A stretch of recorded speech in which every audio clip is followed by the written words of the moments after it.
চাঁদাবাজি, সিন্ডিকেট ইত্যাদিতে আওয়ামী লীগের জায়গাগুলি বিএনপি ও তার অঙ্গ সংগঠনে কেউ কেউ দখলদারিত্ব কায়েম করেছে, নিজেরা মারামারিতেও জড়িয়ে পড়ছে। এই নিয়ে আপনাদের শীর্ষ নেতারাও হুঁশিয়ারি দিচ্ছেন, বহিষ্কার করেছেন, কমিটি স্থগিত করছেন, তবু থামছে না কেন?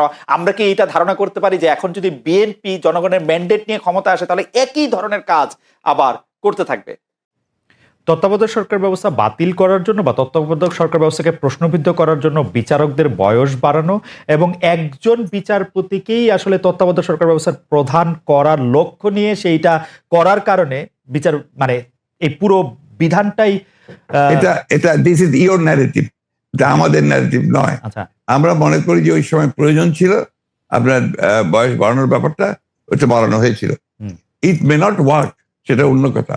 একটা জিনিস আপনি আবার ভুলে যাবেন না যে 1/11 আগে চক্রান্তটা একটা হয়েছিল। সে চক্রান্ত হচ্ছে যে আপনাদের সেই 9/11 ঘটেছিল তার আগে। আর এখানে আপনার কিছু পশ্চিমা দেশ একসাথে হয়ে চুইজডে ক্লাব তৈরি করেছিল, একই সঙ্গে ভারতবর্ষ তার সঙ্গে যুক্ত হয়েছিল এবং তাদের মূল টার্গেটটা ছিল যে জাতীয়তাবাদী শক্তিকে এখান থেকে নির্মূল করা। এবং যেহেতু তারেক রহমান সাহেব জাতীয়তাবাদী শক্তির উঠতি নেতা ছিলেন, হি ওয়াজ দ্য রাইজিং লিডার, সুতরাং তাকে আপনারা মেলাইন করার জন্য, ভাবমূর্তি নষ্ট করার জন্য একটা পরিকল্পিতভাবে এই চক্রান্তগুলো করা হয়েছে এবং এই ক্যাম্পেইনটা চালানো হয়েছে, হুইচ ইজ টোটালি পলিটিক্যাল। অন্তর্বর্তীকালীন সরকার আসলেই আমরা আমরা আমরা আমরা আমরা দেখি যে এইটার সাথে আসলে নানান আশকথা পাশকথা যুক্ত হয়।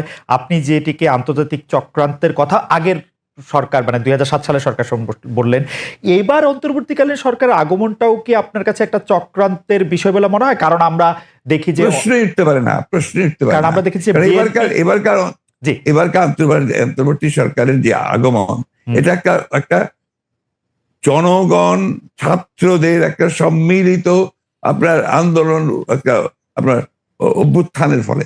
এখানে আপনি চক্রান্ত দেখছেন কোথায়? আমি এটাকে দেখছি যে এটা একটা বাংলাদেশের জনগণের একটা পুরোপুরিভাবে একটা বিপ্লবের আকাঙ্ক্ষা থেকে এটা এসেছে এবং সেখান থেকে এসেছে they want to get rid of this fascist government, Hasina government, murderer. তার বিরুদ্ধে আজকে আপনার জনগণ ফুঁসে উঠে। আপনি চিন্তা করে দেখেন, আপনি তো দেশে ছিলেন না, সেই সময় যদি দেশে থাকতেন তাহলে দেখতেন শিশু, নারী, বৃদ্ধ কেউ ঘরে ছিল না, সব বেরিয়ে পড়েছিল। কারণ এই ফ্যাসিস্ট আমেরিকার হাতে প্রায় শত শত হাজার হাজার ছেলে মেয়েরা নিহত হয়েছে, হত্যা করেছে। না, দেশে না থাকলেও আমি আসলে এই খবরগুলি সবসময় দেখছিলাম আমার নিজস্ব সোর্স থেকে, আমাদের লোকজন। এখন তো আমি মনে করি যে আমাদের সকলের উচিত, যারা আমরা দেশকে ভালোবাসি, গণতন্ত্রে বিশ্বাস করি, আমাদের এই বিষয়গুলোকে হাইলাইট করা। আমরা ফ্যাসিস্টদের যে বয়ান, যে বক্তব্য, সেই বক্তব্য যেন ফিরে না যায়। না, অবশ্যই আপনি যে প্রশ্নগুলো আনলেন এর সবই হচ্ছে আপনার ফ্যাসিস্টদের বক্তব্য। ওকে, আমি ওই সময়কার কথায় আমি আপনার কথায় একমত যে এই বয়ানগুলি আওয়ামী লীগ আসলে গত 15 বছর ধরে বিভিন্নভাবে বিভিন্ন মাধ্যমে এটি দিতে চেষ্টা করেছে। আমরাও আপনার মাধ্যমেই বা বিএনপির শীর্ষ নেতৃবৃন্দের মাধ্যমে সেটি আসলে আপনাদের অবস্থান জানতে চেয়েছি, আপনারা কনসিস্টেন্টলি আপনাদের অবস্থান জানিয়েছেন। আমি এই সময়কার কথায় আসি। এইবারের যেটিকে আপনি জনগণ এবং ছাত্রদের আন্দোলন আপনি বলছেন, যে আপনার কাছে কি মনে হয় না যে এই আন্দোলনটি বিএনপির নেতৃত্বে হলে বা বিএনপি যত বছর ধরে এই আন্দোলনটি করতেছিল সে বিএনপির নেতৃত্বে যদি আন্দোলনটি সফলতা পেত, তাহলে আসলে এই যে সরকার এবং সরকারের মধ্যে যে বিভিন্ন দুর্বলতার কথা আমরা শুনছি নানাভাবে, সেটি হতো না? আবার অন্যভাবে প্রশ্ন করলে যে এই আন্দোলনটিতে যে বিএনপি নেতৃত্ব দিয়ে সফল হতে পারল না, সেইটাকে আপনি কিভাবে মূল্যায়ন করেন? দুটো জিনিস। একটা হচ্ছে যে এখানে আপনার বিএনপি নেতৃত্বে হলে অনেক ভালো হতো, বিএনপির নেতৃত্বে হয়নি এ কথাটা বলছেন কেন? বিএনপি তো এর মধ্যে শেষ দিন পর্যন্ত, শেষ মুহূর্ত পর্যন্ত ছিল। এই আন্দোলনে, এই ছাত্র জনতার আন্দোলন শুরু হয়েছে 2 মাস হলো। তার আগে তো আমরা মাঠে, এবং আমরাই আপনার মাঠেছি, আমরা জেলে গেছি, আমাদের 60 লক্ষ লোকের বিরুদ্ধে মামলা হয়েছে, আমাদের 700-এর উপরে মানুষ আপনার গুম হয়ে গেছে ইলিয়াস আলী সহ। এইটা তো আমরা, আমাদের 15 বছর ধরে এইটা চলছে এবং অকথ্য অত্যাচার নির্যাতন আমাদেরকে সহ্য করতে হয়েছে। এবং ছাত্ররা যখন এসছে তখন আপনার তারা যে প্রথমে কোটা আন্দোলন, তারপরে সেই হত্যা, পরে সাথে সাথে তারা আপনার এক দফা আন্দোলনে গেছে। We have given total support to them. আপনি সেই সময়কার পত্রিকাগুলো দেখুন, আমার বক্তব্যগুলো Absolutely, দেখুন। আমি আমি absolutely, প্রতিদিন সেই সময় আপনার প্রেস কনফারেন্স করেছি ওই কয়টা দিন, absolutely, এবং ওই দিন সম্পূর্ণ আমি ছিলাম। তো right. আমরা এখানে বিভক্তি আনতে চাই না। না না, এটা আমরা এখানে মনে করি, এটা বিভক্তি না। আমি আমার বক্তব্যটা শেষ করে ফেলি ভাইয়া। জি জি, প্লিজ প্লিজ। এটা হচ্ছে যে এই বিষয়টাকে আমরা এক করে দেখতে চাই। এখন যে কোনো ধরনের একটা মিসআন্ডারস্ট্যান্ডিং তৈরি হওয়া বা একটা ভুল বুঝবুঝি হওয়া, সমঝোতার অভাব হওয়া, এটা কিন্তু দেশের জন্য এই মুহূর্তে এতটুকু মঙ্গলজনক হবে না। না, এটা আমি আপনার সাথে দ্বিমত পোষণ করছি না, কিন্তু আপনি বলছেন যে আপনি আসলে সাপোর্ট দিয়েছিলেন, আপনার সেই ব্যাপারে কোনো সন্দেহ নেই। আমরা প্রতিদিন আপনার বক্তব্য আমরা মিডিয়ায় দেখেছি, সরাসরি দেখেছি, বক্তব্য দেখেছি। আমার প্রশ্ন, আপনারা তো সাপোর্ট দিয়েছিলেন, কিন্তু লিডারশিপটা ছিল যে আসলে ছাত্রদের হাতেই, তাই তো? মানে এটা নদী এই জায়গাটাতে আপনি যাচ্ছেন কেন? আমরা তো লিডারশিপ, এখানকার লিডারশিপটা আমরা ক্লেম করিনি। আমরা কি ক্লেম করেছি যে আমরা শেষ মুহূর্তে লিডারশিপটা আমরা দিয়েছি? একটা ক্লেম করিনি তো। ওটা যাচ্ছেন কেন? তো আমরা বলছি যে ছাত্ররা শেষ মুহূর্তে, যে আমি তো আমার বক্তব্য বলেছি যে গোল আমরা তৈরি করে দিয়েছি, কিকটা করেছে ছাত্ররা। ওকে, আমি সেটা বারবার বলেছি যে এটা মাঠের মধ্যে বল তৈরি করে দিয়ে গোলের সামনে নিয়ে এসছি আমরা, তারা কিক করেছে, সেভাবে ফ্যাসিস্টের কাছে। একটা পয়েন্ট, আপনার কাছে কি মনে হয় যে ওই সময় যে সরকারটি গঠিত হলো, অর্থাৎ শেখ হাসিনা পালিয়ে যাওয়ার পরে যে সরকারটি গঠিত হলো, সেই সরকারটি গঠনের পরে যে সেই সরকারে কি আপনাদেরও থাকা উচিত ছিল? আপনার মনে হয় এরকম যে মানে এটা একটি জাতীয় সরকার? না, আমি প্রায় এই ব্যাপারে আমি খুব পরিষ্কার কথা বলি যে আমরা এই সরকারে থাকতে চাইনি। কারণ আমরা মনে করেছি যে মূল বিষয়টা যেটা থাকবে সেটা কি আপনার নিরপেক্ষ, নির্দলীয় হলে সব দিক দিয়ে ভালো হবে। সেই কারণেই আমরা ওইভাবে কোনো পলিটিক্যাল গভর্নমেন্টের সময় আসুক সেটা নিয়ে আমরা কোনো কথা বলিনি, বরঞ্চ আমরা এই গভর্নমেন্টকে তৈরি করার ব্যাপারে আমরা সহযোগিতা করেছি। নির্দলীয় নিরপেক্ষ থাকুক সেটি আপনারা চেয়েছেন। এই প্রশ্নতে পরে আসছে, ডক্টর মোহাম্মদ ইউনূস এই সরকারের প্রধান হবেন, এটি বাছাই কি আপনাদের ভূমিকা ছিল? অবশ্যই আমরা সবাই মিলিত আমার কথা বলেছি, ছাত্ররা বলেছে, কারণ আমাদের সামনে অপশন তো খুব কম ছিল যে কয়জন ব্যক্তি সারা দেশে সর্বজনপ্রিয় হবে অথবা আপনার সকলের কাছে গ্রহণযোগ্য হবে, সেটা তার মধ্যে doctor Yunus definitely number one. ইতিহাসের খাতিরে একটু জানতে চাইছি, was he the only option? No, not necessarily only option, but he was the number one option. এবং আপনাদের মাধ্যমেই সেটা টেবলড হয়েছিল? ডেফিনেটলি ওরা ছাত্ররাও করেছে, দিয়েছে, আমরাও দিয়েছি। ওকে, জনাব নাহিদ ইসলাম, আপনার কি এই বিষয়ে কোনো কিছু বলার আছে? আপনি যদি ছোট করে বলেন, নাহলে আমরা পরের প্রশ্নে যেতাম।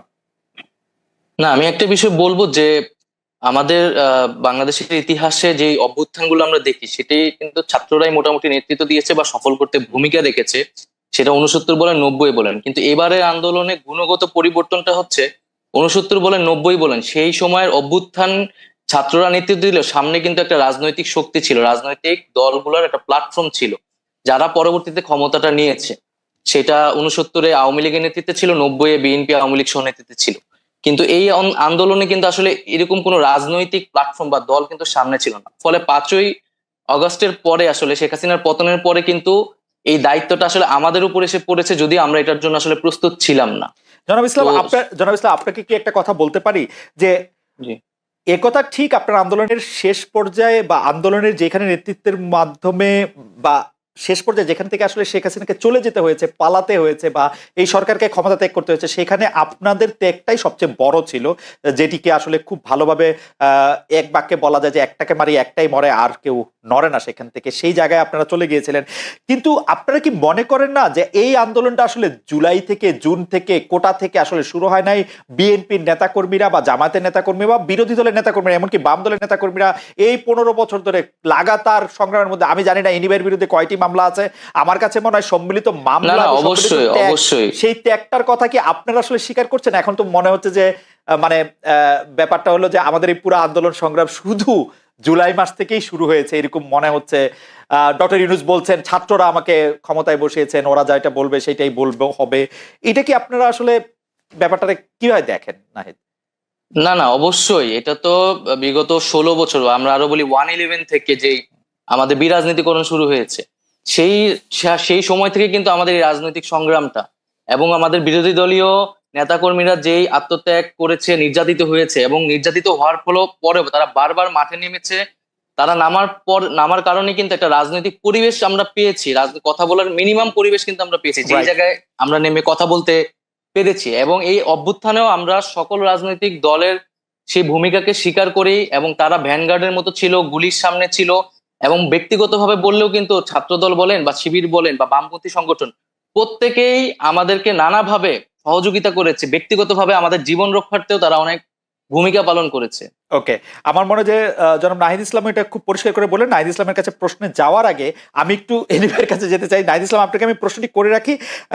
না, ঠিক আছে, আসছি আমি প্রশ্নে।